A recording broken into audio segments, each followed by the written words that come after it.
Allá, muy bien, ahí va. Bueno, un saludo para todos. Ahí veo que anda uno que no es de Alta Italia, por ahí me parece, ¿eh? Don Esteban Pérez. Bueno, cariño grande. Esteban, en cualquier momento anda el hijo más chico, va a andar para allá, anda camino a San Rafael con Nerina. Así que los va a ir a visitar. No, no se van a librar. Bueno, y a todos los hermanos de Alta Italia, el gusto de volver a verles todavía por este medio. Estamos medio enjaulados todavía. Pero bueno, ya nos van a abrir la puerta y nos podremos volver a ver. Bueno, mis hermanos, esta semana que hemos pasado acá en Argentina ha sido una semana con su zozobra, ¿no? No solo por el COVID, que se ha hecho mucho más contagioso. Acá tenemos muchísima gente contagiada, gracias a Dios con síntomas leves, pero es más contagioso que antes. Aún personas que están adentro de su casa, muy cuidadas, se han contagiado. Pero bueno, damos gracias a Dios que es leve y que va pasando. Pero bueno, esta semana se añadió una inquietud nueva que de alguna manera nosotros conocemos. El Señor dijo que no somos del mundo como Él tampoco es del mundo, pero la realidad es que vivimos en el mundo y algo de televisión vemos para estar un poco al tanto. Y esta semana, bueno, hemos estado todos los días viendo si arreglaban con el fondo o no arreglaban con el fondo. La situación de un país que tuvo todo para ser una potencia mundial. A mitad del siglo pasado, Argentina tenía todas las condiciones dadas para ser una potencia mundial. En alguna parte del mundo, de los países viejos, se resolvió que no fuese de este modo y no lo fue. Pero aún con toda la riqueza y las características que tiene este país tan rico, hay países que mis abuelos eran calabreses, se sembraban a la orilla de la montaña, ellos no podían entender que acá hubiese tanto campo y no se aprovechase aún más. Con toda la riqueza que Dios nos ha dado en este país, hemos escuchado el nivel de pobreza, 40%. Y no nos es ajeno a nosotros estas cosas. El Señor vio a las muchedumbres como ovejas que no tenían pastor. Eran tiempos muy difíciles también aquellos. Tuvo misericordia de ellos, los alimentó al menos en 2 ocasiones. Los cristianos tenemos que orar, dice la palabra de Dios, por las autoridades que están en eminencia. No es tanto un problema nuestro. El Señor nos guarda. Algunos hemos sido jóvenes y hemos envejecido, como dijo el rey David, y no hemos visto ningún justo que mendigue pan, ¿no? Desamparado, ni su simiente andar pidiendo por ahí. Pero es difícil, hermano, que no nos duela la realidad de nuestros connacionales. Yo miro muy poquita televisión, aunque los arreglos los miro muy poquito, porque poquito más de informarme ya me hace mal. Vemos situaciones terribles. La pobreza trae de la mano toda clase de males, no solamente la escasez de dinero, es la falta de educación, la exclusión social, la promiscuidad, bueno, la droga, tantas cosas más que realmente nos estrujan el corazón cuando vemos estas cosas, sin hablar de todos los resultados que tiene el pecado, ¿no? Porque también lo sufren las clases más altas, las consecuencias del pecado. Pero tener un 40% de pobreza en este país, realmente no hay otra respuesta que no sea por el pecado de sus habitantes. Alguno dirá, bueno, pero yo no tengo la culpa, yo toda mi vida trabajé, ¿no? Pero es llamativo que nuestros políticos son un emergente social, nacen de las entrañas de la sociedad, no los traemos de otro país. Y alguno dirá, bueno, lo que pasa es que porque el político tiene la culpa, pero cuando uno empieza a revisar la corrupción, está en todas partes. Acá en Capital el barrendero vende las bolsas que le dan para la basura, las vende, y cada uno tiene, como así decir, un kiosco, ¿no? Y obviamente no se puede generalizar, pero la inmensa mayoría está inmersa en esta corrupción, que vuelvo a decir, no solamente de los políticos, sino del ser nacional argentino, siempre con nuestras ventajas, con nuestras cosas. Por eso que solamente el pecado puede arruinar un país como el nuestro. La palabra de Dios dice que la justicia engrandece a las naciones y que el pecado es afrenta de las naciones. Porque con este país, realmente, de haber llegado a un 40% de pobreza, bueno, hermano, se necesita una negligencia y una incompetencia, bueno, terrible. Pero volvemos a decir, no miremos tan solo lo que se ve por televisión y se le ve como la casta política. Esto está enraizado en el argentino, en general, en los habitantes. Hoy es este, mañana es otro, con otra bandera, pero aquellos que ya llevamos unos cuantos años, hasta ahora no hemos visto nada distinto. Gobierno tras gobierno, el país se endeuda más. La primera deuda la tomaron allá hace muchos años para hacer el puerto de Buenos Aires, 1.000.000 de libras esterlinas. Y allí comenzó bueno, una bola que hoy llega a los 350.000 millones de dólares, una locura realmente, imposible de pagar, y bueno, se está haciendo como se puede. ¿Por qué le digo todo esto? Porque esto no es nuevo. Me hacía acordar mucho un tiempo en el pueblo de Israel, que vamos a leer hoy en Primera Reyes, capítulo 17, si lo quieren ir buscando, donde hubo una situación similar. Primera Reyes 17 cuenta una sequía que hubo en el pueblo de Israel. Duró 3 años. Y esa sequía, en los tiempos del rey Acab y del profeta Elías, vino por la maldad del pueblo. El problema de Argentina no es tanto un problema financiero, es un problema espiritual. Nuestra característica como argentinos, a veces somos mal mirados en el mundo, ¿no? Por aquella viveza criolla por la cual malamente nos identifican. Hay lugares en el mundo donde los hoteles sacan cosas que se puedan llevar porque dice, el argentino se las lleva. Así que alguno dirá, bueno, él es malo. Bueno, habría que ver qué pasa a mí si me dan la misma oportunidad que él, ¿no? Bueno, solamente lo sabe Dios. Dijo un hombre muy sabio en Proverbios 30, no me des pobreza y no me des riqueza. Las dos cosas son peligrosas. Teniendo riqueza tal vez me olvide de vos, le dice al Señor. Y teniendo pobreza tal vez robe y afrente tu nombre. Manteneme del pan necesario. Dios es sabio, Dios es bueno, y hermano nos da lo que necesita. Hay que ser muy espiritual para manejar mucho dinero. Y hay que ser muy espiritual para aguantar mucha pobreza. Las dos cosas. Así que cuando tengas el pan necesario, no te quejes. Es la mejor medida. Todos podemos decir que el Señor ha sido bueno y que no nos ha faltado el pan en la mesa, no ha faltado el dinero para un remedio. Hemos podido educar la mayoría a nuestros hijos, haberle dado alguna ayuda. Y bueno, es la buena medida que Dios da para que no tropecemos, como otros tropiezan. ¿Qué es lo que cuenta allí este capítulo 17? Bueno, una sequía que duró 3 años en un país agrícola-ganadero. 3 años que no llueva en el campo es un desastre. Ahora mismo había una sequía muy grande y se estaban esperando lluvias que finalmente llegaron, pero se iba a perder toda la cosecha. 3 años sin llover. ¿Cuál era la razón? La maldad del pueblo. La maldad del pueblo. Dice el capítulo 1 de Isaías, se lo voy a leer. Capítulo 1, verso 23, lo que Dios dice de su pueblo. Dice tus príncipes, ¿cómo decir tus políticos? A Israel le dice tus príncipes, prevaricadores, compañeros de ladrones, todos aman el soborno y van tras la recompensa. No hace justicia al huérfano, ni llega a ellos la causa de la viuda. Qué radiografía, ¿no? Que se repite. Tus príncipes, tus políticos aman el soborno, tantas cosas. Obviamente que no todos, ¿no? Habrá quienes lo hacen por vocación, pero tenemos muchos que no. Y a esto se suma la maldad del pueblo. La maldad del pueblo fue tan grande que vino el hambre sobre la tierra que fluye leche y miel. Cuando Dios prometió la tierra, le dijo, esta es una tierra que fluye leche y miel. De hecho, fueron los espías que mandó Moisés a recorrer, a reconocer la tierra, y bueno, vinieron asombrados con aquellos racimos de uva, maravillados de la tierra que Dios había preparado. Para el tiempo de Acab y de Elías, en primera 17, Reyes, primera 17, eso era un yermo, no llovía 3 años, realmente la miseria era enorme. Argentina a mitad del siglo pasado se le llamó el granero del mundo. Hoy el granero está inundado.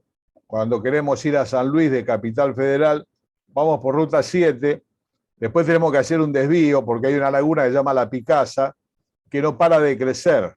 no para de crecer porque los políticos se han robado 3 veces el dinero de la obra hidráulica para drenar toda esa agua hacia el Paraná, hacia un curso de agua que pueda aliviar. Bueno, allí hay kilómetros y kilómetros de tierra fértil, estancias, todo está bajo el agua. Al punto tal que cortó la ruta 7 y hay que desviar y después volver a tomarla. Tenemos grandes sequías, tenemos grandes azotes en nuestro país y esta pobreza, 40%. Bueno, mis hermanos, ¿cuál es la razón? La misma que en el pueblo de Israel. El problema de Argentina es espiritual. Dios quiera que los predicadores que tienen acceso a los medios masivos en televisión y todo lo puedan decir. Muchos de nosotros somos predicadores de poca monta, como quien dice, ¿no?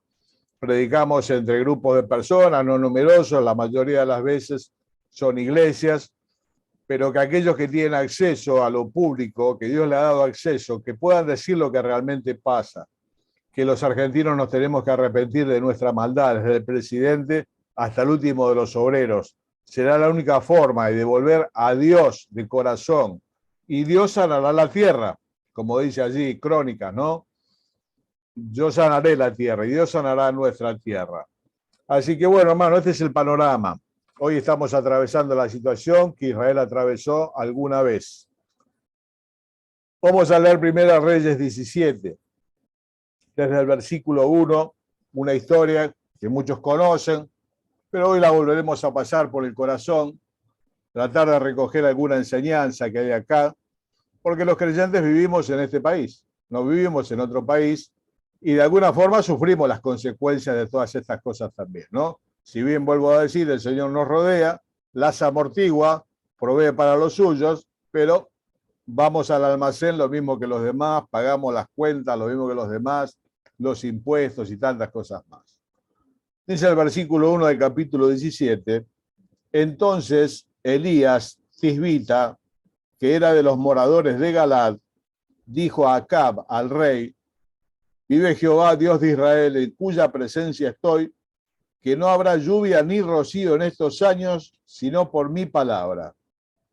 Y vino a él, a Elías, palabra de Jehová diciendo, apártate de aquí y vuélvete al oriente y escóndete en el arroyo de Querit, que está frente al Jordán. Beberás del arroyo y yo he mandado a los cuervos que te den allí de comer. Y él fue e hizo conforme a la palabra de Jehová, pues se fue y vivió junto al arroyo de Querit, que está frente al Jordán. Los cuervos le traían pan y carne por la mañana y pan y carne por la tarde, y bebía del arroyo. Pasado algunos días, el arroyo se secó porque no había llovido sobre la tierra. Bueno, como decía recién, todas estas crisis que sufrió el pueblo de Israel, las crisis económicas que sufrimos hoy, los creyentes también las padecemos, los aumentos desmedidos que nunca llegan a alcanzar nuestros salarios, ¿no? Hoy se habla de un 40% y hay otro por ciento que no está en la pobreza, pero está con grandes dificultades también. Pero ¿cuál es la realidad, hermano? Que Dios cuida de nosotros. Elías estaba en esta tierra y en esta sequía, 3 años de sequía. Imagínense la situación. Era desesperante. Los animales mueren, no hay pastura, no hay ganancia, no hay nada, nada. Y Dios le dice, bueno, decirle al rey, Acab, uno de los peores reyes que tuvo el pueblo de Israel, que Dios dijo que no va a llover por 3 años, sino por mi palabra. Elías en las manos de Dios era un hombre muy importante. Dios lo había escogido para una tarea como esta, que fue abrir el cielo y cerrarlo. Lo cerró primero y a los 3 años recién el cielo se abrió y volvieron las lluvias. Pero él mismo padeció. Dios le dijo, bueno, ahora andate de acá al arroyo de Querit, que está frente al Jordán. Quédate ahí y yo le voy a decir a los cuervos, voy a mandar los cuervos, que te lleven pan y carne por la mañana y por la tarde, y el agua la vas a tomar del arroyo. No estaba en un banquete, realmente estaba frente a un arroyo esperando ese milagro de Dios, que los cuervos, que son carnívoros, traigan carne en su pico sin que se lo hayan comido. Pan y carne le traían por la mañana y por la tarde. Dios hizo un milagro para sostener a su siervo. Dios siempre provee para los suyos. La palabra de Dios dice, nada falta a los que le temen. El Señor es mi pastor, nada me faltará. Yo vuelvo a repetir, hermano, si bien esto de alguna forma nos afecta, no nos preocupa tanto, porque el Señor ha prometido y nosotros muchos somos testigos por muchos años de la fidelidad de Dios. Dios hizo un milagro para su siervo. Enviaba a los cuervos y lo alimentaban y tomaba agua del arroyo. Por tanto, hermano mío, hermana mía, no te preocupes, como decía el Señor, porque habremos de comer, que habremos de vestir, qué pasa si el fondo, qué pasa con el dólar y qué pasa con este tema. Más bien preguntémonos qué pasa con nuestra santidad, qué pasa con la evangelización, que son los temas que nos importan. Oramos por las autoridades que están en eminencia. Dios les diese el temor de Dios, que el temor de Dios cayese sobre ellos como cayó sobre el nieto de Nabucodonosor en aquella noche de orgía que se habían llevado los vasos de la casa de Dios y apareció una mano que escribía en la pared y a este hombre las rodillas le golpeaban una con otra, el terror que tenía, ¿no? Yo siempre oro por eso, que el temor de Dios caiga sobre la casta política que gobierna, la de turno, y se llenen de temor, y Dios visite el país, por amor de su nombre, por amor de los que menos tienen, de los chicos que piden en la calle, por los chicos que se vuelan la cabeza con el pegamento. El otro día tiraron una criatura con placenta y todo, por acá. Y uno dice, pero qué mala madre. Tal vez una chiquita que estaría desesperada, no sabe qué hacer, porque tampoco tiene los medios, no le han enseñado. En el conurbano hay iglesias que están enseñando a leer y escribir a muchachos y chicas de 18 y 20 años, porque no saben leer ni escribir. Ellos saben del colectivo rojo y el colectivo azul, no saben leer y escribir. La situación es mucho más grave de la que se dice por televisión. Y los hermanos con la Biblia les enseñan a leer y escribir, porque hoy en día una persona que no sabe leer y escribir está totalmente fuera del sistema. Mis abuelos que vinieron de Calabria no sabían leer, no sabían escribir. Pero bueno, vivían. Hoy no se vive sin un oficio, sin una capacitación mediana. Bueno, esto es todo lo que genera el pecado, ¿no? Por eso que es que oramos. Ahora, en cuanto a nosotros, bueno, hermano, tenemos que estar tranquilos, sin ansiedad. Siempre le recomiendo a los miembros de la congregación que no miren mucho noticiero. Primero porque la mayoría son militantes. Algunos militan para el oficialismo, otros militan para la oposición. Depende a quién escuche, va a pensar que vive en un país de maravilla y si escucha al otro va a pensar que vive en una cosa que es un desastre. Nosotros vivimos en Cristo. Nunca se lo olvide, hermano. Nosotros vivimos en Cristo. Y en Cristo estamos completos. Así decía el apóstol Pablo, Dios a través de él, ustedes están completos en Cristo. No solamente en lo que se refiere a lo espiritual, que es el contexto inmediato, sino en todas las cosas. No tenemos falta de lo necesario, no de lo que nosotros deseamos, de lo necesario.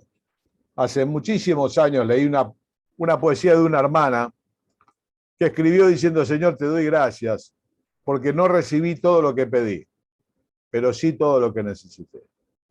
Así que estamos tranquilos y estamos confiados.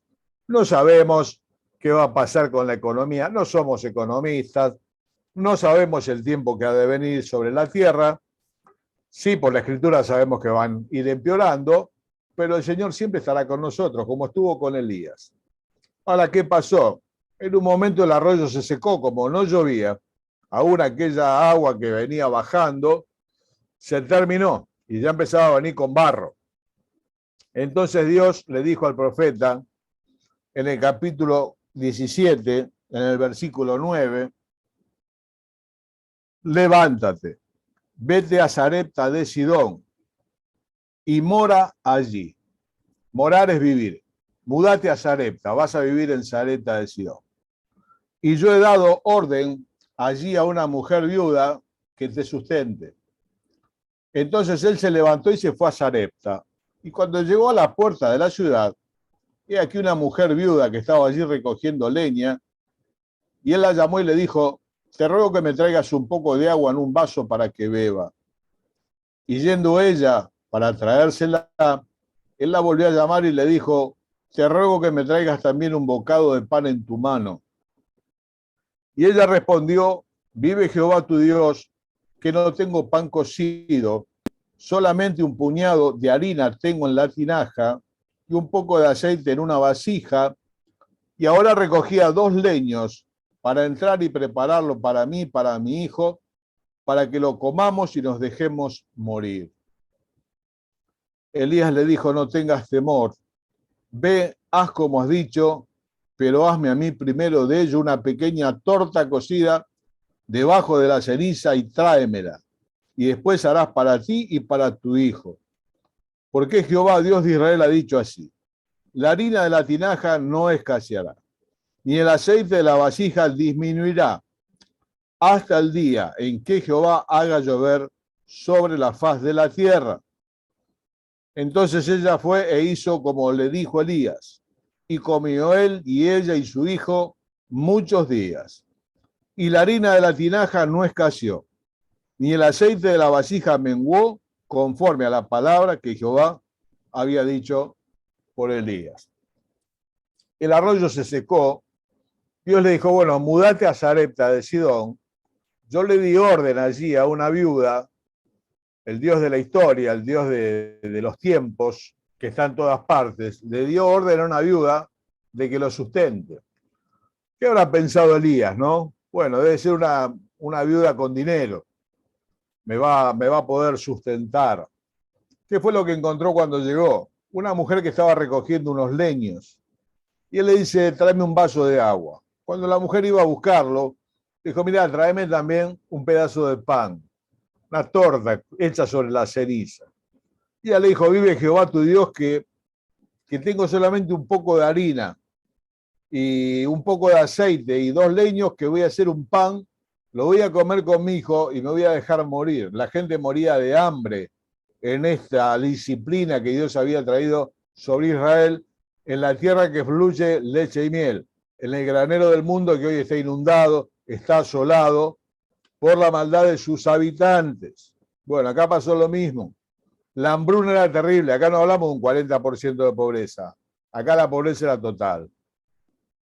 Era total. Y le dice, veías como has dicho, pero haceme a mí primero. Porque Dios ha dicho que no va a faltar la harina ni el aceite hasta el día en que Jehová Dios haga llover.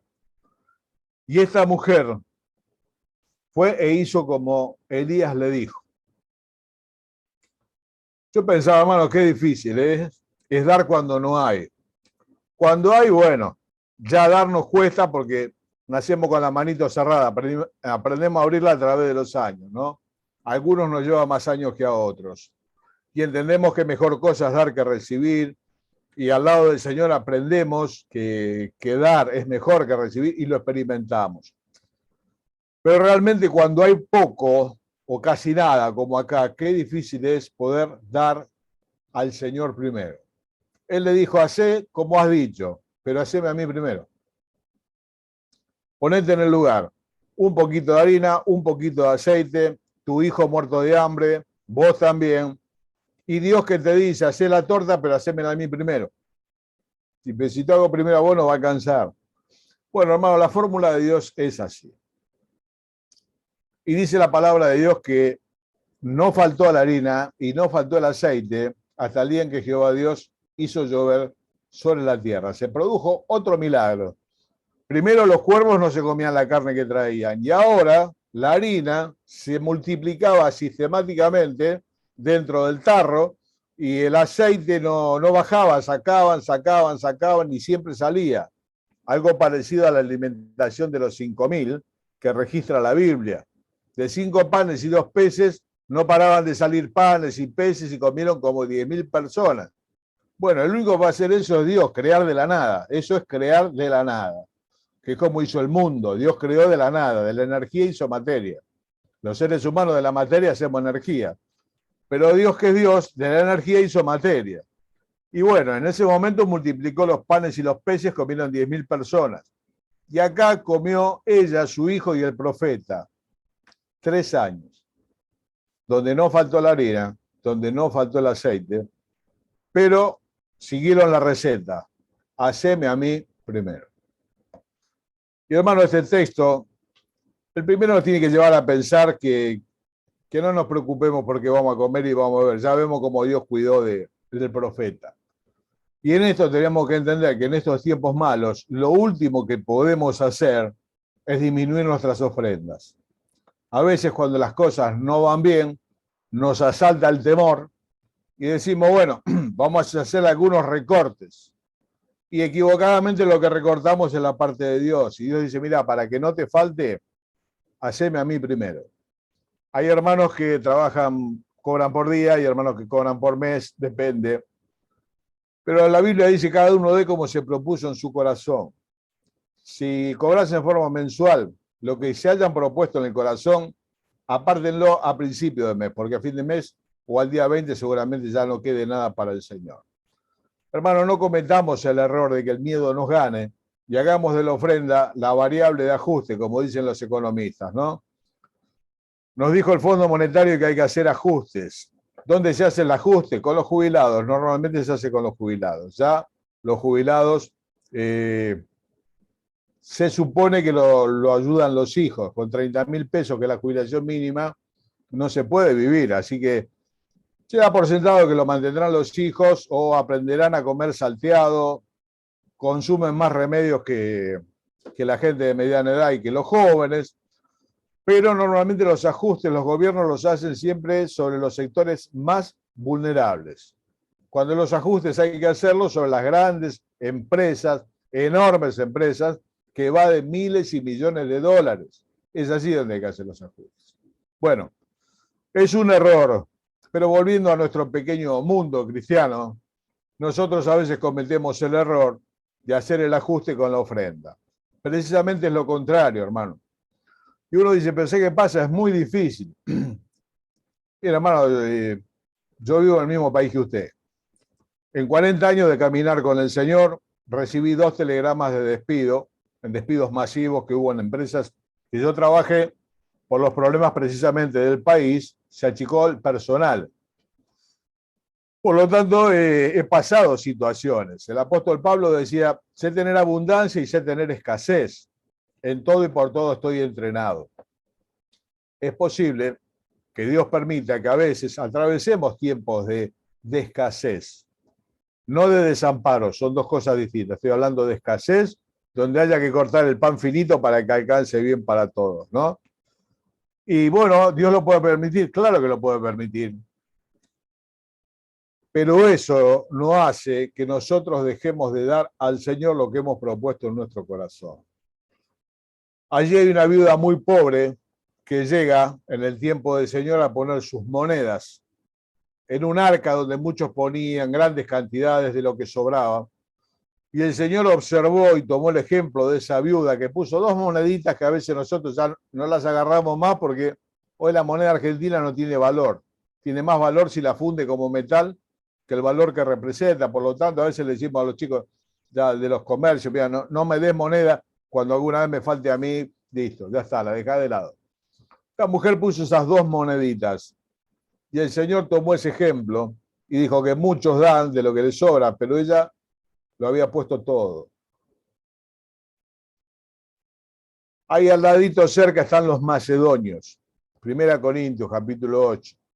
Están recogiendo una ofrenda, están haciendo una colecta a las iglesias gentiles para mandarle a los judíos pobres de Jerusalén. Para aquellos judíos, haber recibido al Señor como Mesías significó que lo expulsen de la familia, pierdan sus trabajos, todos fueron excluidos de la sociedad por traicionar la fe de sus antepasados, por haber recibido al Cristo, al Mesías. Por lo tanto, la iglesia de Jerusalén era pobre. Y las iglesias gentiles, Acaya y otros más, con el apóstol Pablo están organizando una ofrenda para llevar. Y los de Macedonia eran extremadamente pobres. No sé en qué línea de pobreza estaría. Eran extremadamente pobres. Pero dice que le rogaron participar en este ministerio que es la ofrenda. Y dice Pablo que dieron aún más allá de sus fuerzas. Y abundaron en riquezas de su extrema pobreza. Claro, uno a veces tiene la idea que la gente, que los hermanos que tienen más dinero son los que ofrendan mejor y los que tienen poco dinero son los que ofrendan menos. Hermano, no siempre es así, porque la ofrenda no es un problema económico, la ofrenda es un problema espiritual. Entonces, no siempre el que más tiene es el que más ofrenda, no siempre el que tiene menos es el que ofrenda menos. No, no, tiene que ver con el corazón. Por eso, en las iglesias, tanto la ofrenda como la reunión de oración son dos termómetros importantes de la vida espiritual de la iglesia. Cuando la reunión de oración es floja, la iglesia está en problemas, aunque tenga hermosas actividades. Cuando la ofrenda de la iglesia es escasa, bueno, el problema no es económico, el problema es espiritual. Porque los macedonios, la viuda, esta otra mujer, dio de lo que prácticamente no tenían. Y Dios hizo el milagro. Y no faltó. Muchas veces se habla si damos el diezmo o no damos el diezmo. Bueno, el diezmo es una enseñanza antiguo testamentaria. La Biblia dice que cada uno dé según haya prosperado y según se haya propuesto en su corazón. Siempre suelo decir que hay momentos en que dar el diezmo no significa absolutamente nada, porque cuando la ganancia es muy grande, el diezmo es muy poco dinero. Y a veces cuando un sueldo mínimo o una jubilación, el diezmo es muchísimo dinero. Entonces Dios lo que busca es un significado, no ceros a la derecha. Acá en la iglesia no solemos hablar mucho de dinero para que no nos confundan con algunos grupos cristianos que es el único tema que tienen. Entonces no hablamos mucho de dinero, a veces no hablamos mucho de sanidad para que no nos confundan con otros grupos cristianos que es el único tema que tienen. Pero la realidad es que la sanidad es del pueblo de Dios, Dios la da bajo su soberanía, eso está claro. Y el dinero, hermano, dice que es escudo, lo dice la Biblia. Escudo es la ciencia y escudo es el dinero. La sabiduría excede, que da vida a sus poseedores, pero no es poca cosa. Don José Bongarrá, pastor de la Iglesia Transparente en Villarreal, un hombre muy conocido, un hombre que trascendió por su fe. Yo personalmente creo que tenía un don de fe. Donde no había nada, él plantaba esos centros comunitarios. Cuando se construyó acá la iglesia en Villarreal, tan linda, donde se hacen las conferencias en los años 70, yo tuve oportunidad de hablar con el arquitecto Murillo. El arquitecto Murillo falleció hace poco. Precisamente hablé con él en el velatorio de los restos de don José Bongarrá. Me tocó estar al lado de él y conversamos un rato, y él me contó de sus experiencias junto a este hombre de fe. Este hombre de fe que cuando estaban construyendo semejante salón como es el de Villarreal en los años 70, le decía al arquitecto, bueno, don José, hace falta el dinero ya para los hierros, porque para hacer los encofrados, los cimientos, bueno, dice, quédese tranquilo, hermano, ya está, ya está. Bueno, yo lo respetaba mucho, pero la fecha de la compra se acercaba y yo le decía, mire, don José, va a hacer falta el dinero para pagar los materiales. Sí, sí, quédese tranquilo que ya está. Y si un día me atreví a decirle, discúlpeme, don José, ¿dónde está? En el cielo, hermano, está en el cielo. Ya va a venir. Y siempre, siempre llegaba, decía Murillo. Siempre, siempre el dinero llegaba. Un hombre con un don de fe. Sin embargo, lo dijo en una conferencia ya mayor, hermano mío, sepa que la obra de Dios se hace también con dinero. Se hace con dinero. No es el primer tema de la iglesia. El todo del hombre es el temor de Dios, no es la economía. La economía en la vida de los hijos de Dios es un tema de segundo orden, pero no es un tema inexistente. Con el dinero se sostienen las necesidades de los santos, es uno de los destinos de la ofrenda, las necesidades de los santos. Se cubren los medicamentos de hermanos que no los pueden comprar, a veces se paga algún alquiler, a veces aquí muere algún ser querido en alguna familia y le preguntamos al hermano o a la hermana, ¿tenés el dinero para sepultarlo? Porque hoy sepultar a una persona aquí en Capital Federal ronda los 70.000 pesos y no siempre hay 70.000 pesos disponibles para sepultar al ser querido. Y allí tiene que estar presente la iglesia. ¿Y cómo va a dar lo que no tiene? Por eso que cuando la iglesia está sana espiritualmente, así como el hogar, siempre tiene lo que necesita, siempre tiene lo que necesita. Porque Dios dijo, mío es el oro y mía es la plata. Dios no tiene problema de dinero. Cada tanto les decía, hablo de dinero acá, porque somos medio de olvidarnos, somos un poco olvidadizos. Los creyentes y cada tanto nos dormimos un poquito con esto. Entonces revisamos de vuelta el significado de nuestras ofrendas. Dios nos mira a los ceros a la derecha. Es el dueño de toda la plata y de todo el oro que hay en el mundo. ¿Qué es lo que Dios busca? Significado. Por eso suelo decir a los hermanos, un poco en serio, un poco en broma, hermanos, si les sobran $20.000, por favor no los pongan en la bolsa. Porque dijo el rey David, no le daré a Jehová sacrificio que no me cueste nada. Si a usted esa plata le sobra, por favor en la bolsa no la ponga. Ponga algo que tenga significado en su economía. Decían muchos viejos queridos que ya están con el Señor, hermano, tiene que dar hasta que duela, se tiene que sentir en la economía, tiene que significar algo. A lo mejor son 500 pesos y tienen un significado que solamente Dios sabe lo que te está costando poner esos 500 pesos o 200.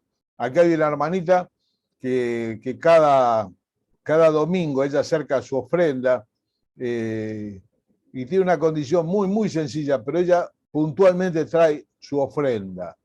Tuvo un ejemplo para nosotros, una mujer que normalmente la asiste a la iglesia con distintas cosas, pero ella igualmente quiere traer su ofrenda, que económicamente podríamos decir es pequeña, pero yo que soy el que la recibo y la llevo a la tesorería, hermano, a mí me quema la mano. Me quema la mano hasta que la entrego. Pablo decía, yo lo he recibido todo, olor fragante, sacrificio acepto delante de Dios. El dinero es una cuestión espiritual en la iglesia. Se transforma en olor fragante. Decía Pablo, la administración de este servicio no solo suple lo que a los santos falta, sino que hace que abunden las gracias a Dios por aquella ofrenda. Los misioneros han pasado un tiempo malo con el COVID. Se han reducido las ofrendas, han recibido menos. Y no por eso se fueron de sus tareas. Y a veces conocemos sus historias. Hace poco partió a estar con el señor don Daniel Martínez, un hombre a quien amé profundamente y admiré profundamente. Era hijo de don Evaristo Martínez, primer misionero de las asambleas. Y a don Daniel le habían dicho en su juventud, porque él no era misionero siguiendo el camino del Padre. Y él contaba las penurias que había visto en esa tarea del Padre, que murió cuando él tenía 18 años. Y vivían en un rancho de adobe. Y había que hacer de la ropa del Padre a veces ropa para él. Entonces él se propuso trabajar, servir al Señor en prioridad, usar los dineros que Dios le da para la obra de Dios. Don Daniel ha hecho grandes esfuerzos económicos por la escuela en San Luis. Y sabe Dios cuántas cosas más. Bueno, hermano, Dios busca significado. La obra misionera necesita, siempre necesita. A veces vemos geografías muy distantes. Aquí a veces nosotros podemos tener muchas cosas que no están en otros lugares. Hay unas chapas. El otro día un hermano, el hermano Hoyos, nos mandaba de la localidad donde él está, allí en el norte, con un calor, bueno, difícil de soportar. Dice, los techos son muy bajos, tienen apenas 2 metros y son de chapa. Y el agua hay que ir a buscarla muy lejos. Y muchas cosas que nosotros en nuestros hogares, hermano, abrimos la canilla y sale agua de la canilla. Y tenemos con qué abrigarnos y tantas cosas más. Por eso que la naturaleza nos va a llevar a pensar en nosotros, a tener miedo, qué va a pasar, el dólar. Bueno, hermano, no tengas temor, no tengas temor, le dijo el profeta a esta mujer. Ve y haz como has dicho, pero haceme a mí primero. No tengas temor. Y mirá, me voy a casar, no me voy a casar, no tengas temor. Dale al Señor lo que propusiste en tu corazón. Pero mirá, tengo que estudiar, no tengas temor. Me despidieron del trabajo, tengo la plata de la indemnización. ¿Te parece que saque de acá para el Señor? Claro que sí. Sacá de la indemnización como propusiste en tu corazón. No tengas temor. Hermano, soy jubilado, no tengas temor. Porque Dios dijo que no va a faltar la harina ni el aceite hasta que Él lo decida. Así que, hermanos queridos, yo quiero animarlos en esta Argentina con 40% y vaya a saber cuántos porcentajes más, a que primero confiemos. Dios va a enviar milagrosamente para nosotros cuervos que traen carne, un milagro. Harina que se multiplica, ¿cómo? No se sabe. Es crear de la nada, eso lo hace nada más que Dios. Y aceite que se multiplica, y el texto termina diciendo, la harina no faltó y el aceite tampoco, hasta el día que Dios hizo llover sobre la tierra. Te aliento, hermano mío, como a los macedonios, me aliento a mí mismo, revisar el significado de tus ofrendas. Te repito, el rey David fijó un buen principio: no daré al Señor sacrificio que no me cueste nada. Tiene que tener algún significado, se tiene que sentir en nuestra economía. Así que bueno, la promesa está, el Señor está, no tengas temor, no tengas temor. Dios ya ha provisto, ya lo que vamos a comer hasta el último día de nuestra vida sobre la tierra, lo que vamos a vestir, tiene planes para los hijos, tiene planes para los nietos. Le decía Dios a Jeremías, yo sé los pensamientos que tengo acerca de ustedes. Jeremías capítulo 29, verso 11. Pensamientos de bien y no de mal, para darles el fin que desean vuestras almas. Hermanos míos, el Señor les bendiga. Tengamos un año bendecido en lo espiritual. El dinero es importante, pero es un tema de segundo orden. Que haya lo necesario, pero que la reunión de oración esté nutrida, más que la de predicación, más que la de predicación. Porque el gran predicador de la iglesia es Dios. Él añade cada día a la iglesia a los que van a ser salvos. Nuestro trabajo es estar unidos, es estar limpios y estar en oración. Lo demás lo hace el Señor. Ellos podían correr la piedra del sepulcro, pero a Lázaro, si el Señor no lo sacaba, todavía estaba allá adentro pudriéndose. Así que no tengamos temor, hermanos. Busquemos al Señor, el reino, en primer lugar. Él se ocupará del resto. Argentina, China. Dios es el Dios de toda carne. Hay hermanos que dicen, no, yo me voy a ir a tal país porque allá está mejor. Hermano, Dios salva en cualquier parte del mundo, porque Él está en todos lados. El Señor les bendiga mucho.